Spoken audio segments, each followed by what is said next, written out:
Assalamualaikum warahmatullahi wabarakatuh.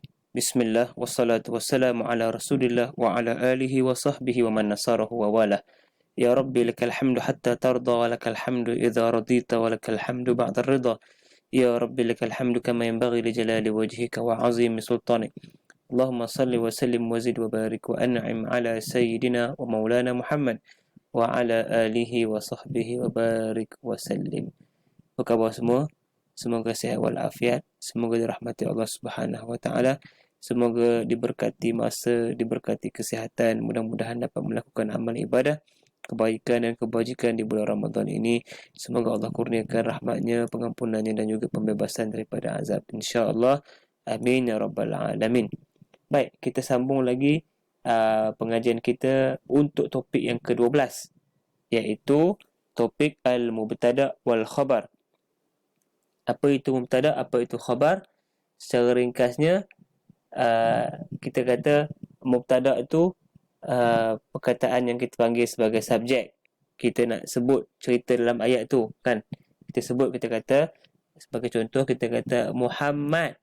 Kita tulis nama orang, kan? Muhammad. Kita sebut nama dia. Muhammad.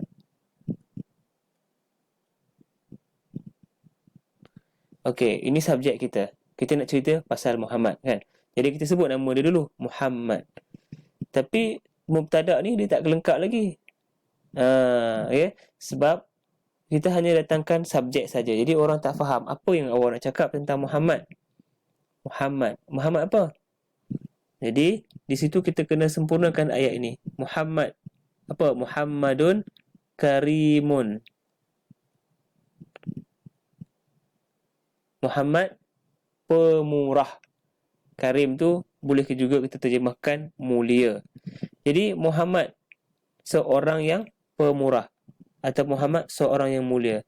Maka di sini sebenarnya ini ayat yang lengkap. Ya, lengkap kerana apa? Yang pertama ada mubtada'. Ya, ada subjek dia. Maknanya yang kita nak cerita tu subjeknya ada. Apa subjek dia? Muhammad. Lepas itu, pelengkap kepada subjek dipanggil khabar. Predikat. Ya, predikat. Jadi apabila sesuatu ayat kata nama mempunyai dua komponen ini, iaitu mubtada' sebagai subjek dan khabar sebagai predikat yang melengkapkan ayat, maka ayat ini dipanggil jumlah ataupun jumlah ismiyah. Maksudnya ayat kata nama yang lengkap. Dah sempurna dah. Kita boleh faham ayat ni. Ya, Muhammadun karimun. Muhammad mulia. Muhammad itu pemurah. Muhammad seorang yang mulia. Muhammad seorang yang pemurah. Begitu juga kalau kita nak buat cerita pasal apa? Kita kata subjek dia, kita kata al-muallim. Al-muallimu, guru itu, nasyitun, guru itu seorang yang rajin. Maka ayat ni pun sama, sudah lengkap. Ada subjek, ada mubtada', kita bubuh mim saja, dan ada khabar, kita bubuh kha sebagai ringkasan dia. Jadi bila sesuatu ayat itu ada mubtada', ada khabar, maka ayat itu dipanggil ayat jumlah ismiyah dan ayat yang lengkap.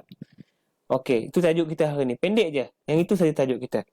Baik, sebagai pengenalan, hanya berlaku pada ayat yang dimulai dengan isim.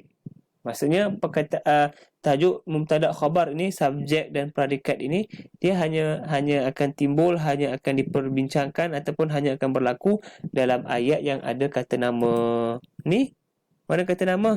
Tu Muhammad. Dalam ayat ni kan, inilah kata nama. Muhammadun karimun. Itu saja. Ya, jumlah ayat macam tu. Al-muallim. Muallim kata nama.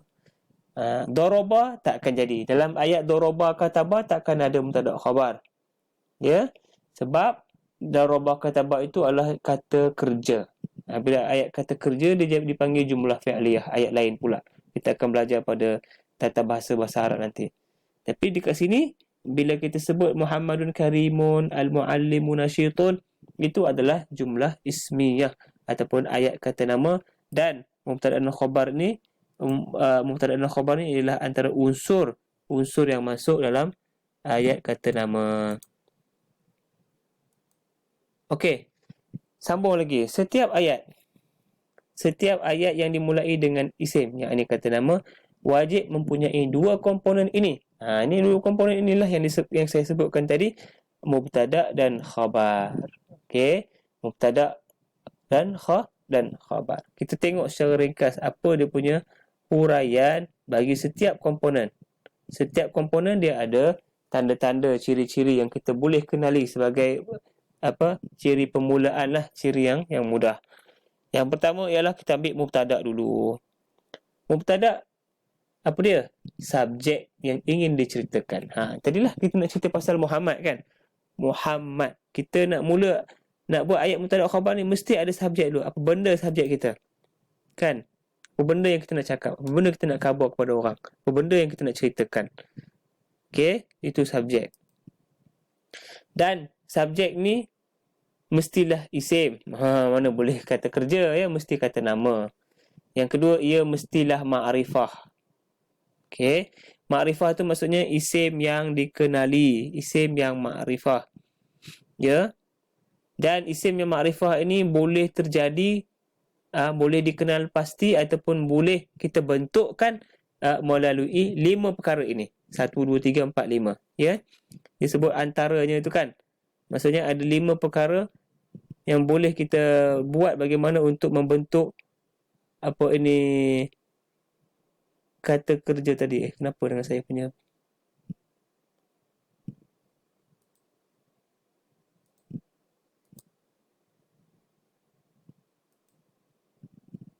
nasib baik. Okey. Jadi 5 perkara ini dapat kita bentuk menjadi ayat, jadikan dia sebagai isim ma'rifah. Yang pertama, kita nak bentuk ayat, antaranya yang pertama ialah yang mempunyai alif lam. Kata nama yang khas. Ma'rifah tu kata nama khas. Bahasa Melayu dia kata nama khas. Kata nama khas dalam bahasa Arab boleh terjadi di antaranya dengan cara meletakkan alif lam. At-talibu mujtahidun. Pelajar lelaki itu bersungguh-sungguh. Jadi macam ayat tadilah. Al-muallimu nasyitun kan. Macam ayat di sini. Al-muallimu nasyitun. Jadi al-muallim tu ada alif lam.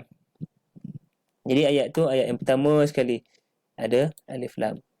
Ataupun mubtada itu boleh terjadi kerana apa? Kerana idhafah. Muallimul madrasati ghaniyun. Mana idhafah?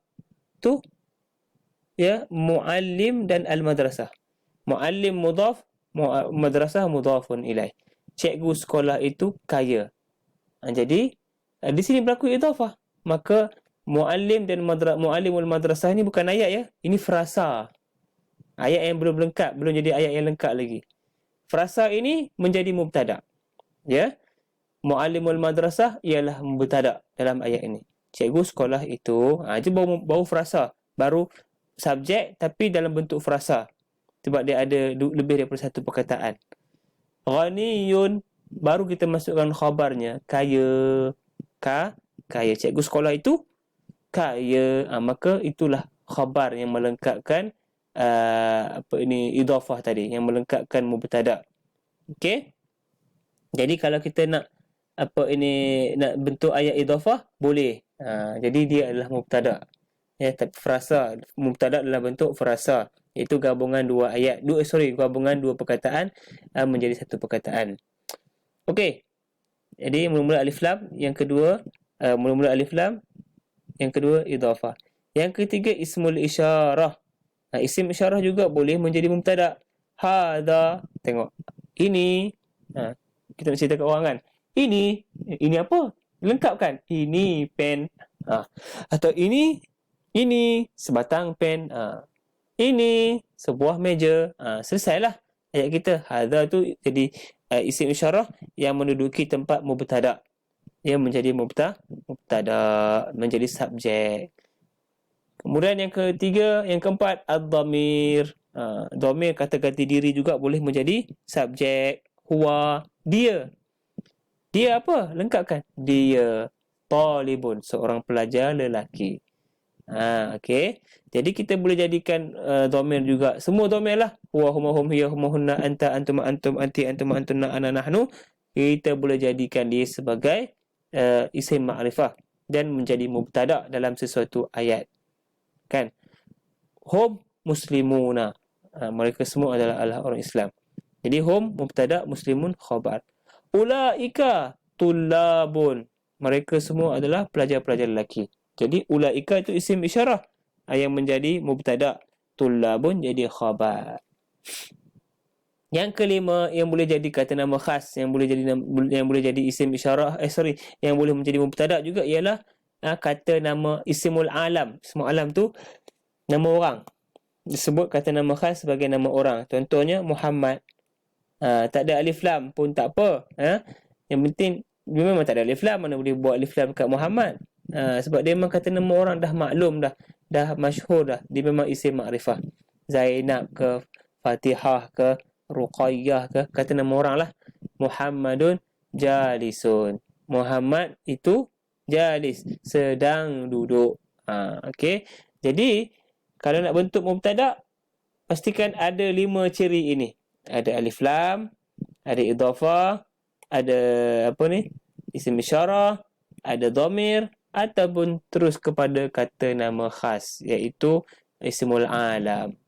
Biasanya berada di awal ayat. Jadi mubtada dalam bentuk yang biasa, dalam bentuk normal dia berada di depan. Ya, boleh tak mubtada dekat belakang? Boleh, tapi kita tak nak bincang kat sini sebab kita masih di peringkat asas, maka kita ambil yang paling asas dulu. Jadi biasanya berada di awal ayat dan huruf terakhir mestilah berbaris dhammah. Ya, ini berbaris di depan. At-talibu, tengok. Muallimul madrasati. Madrasah tu mudhafun ilaih, ya. Muallimul madrasah tu satu rangkai kata dipanggil frasa, kan. Hadza memang tak boleh jadi, hadza tak boleh nak katakan dia berbaris dhammah sebab dia isim isyarah yang yang sukun, kan.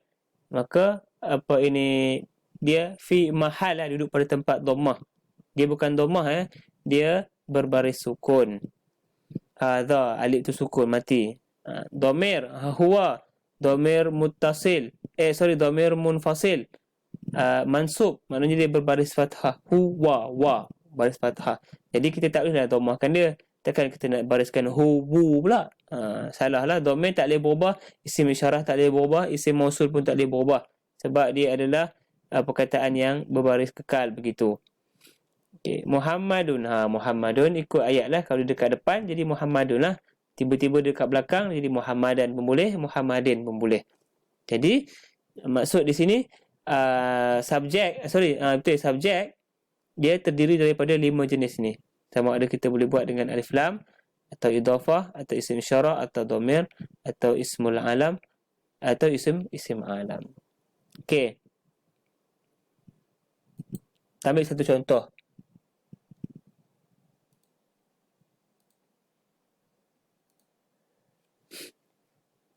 Kita boleh buat ayat contohnya al-qalamu yang ada alif lam. Al-qalamu maksurun. Pen itu pecah, patah. Jadi ini ayat yang ada alif lam. Ayat yang ada idhafah pula. Maktabul muallimi nazifun. Ini ayat yang ada idhafah. Lagi apa? Isim isyarah. Ulaika muallimun. Ini isim ayat yang ada isim isyarah. Lagi dhamir, hum tullabun. Huwa pula, hum, ha mim. Hum tullabun. Ini dhamir. Nama orang Zainabun Zakiyatun. Zainab seorang pelajar yang cerdik. Ini apa? Ismul alam. Maka kita boleh bentuk isim ayat mubtada daripada 5 ciri ciri ini.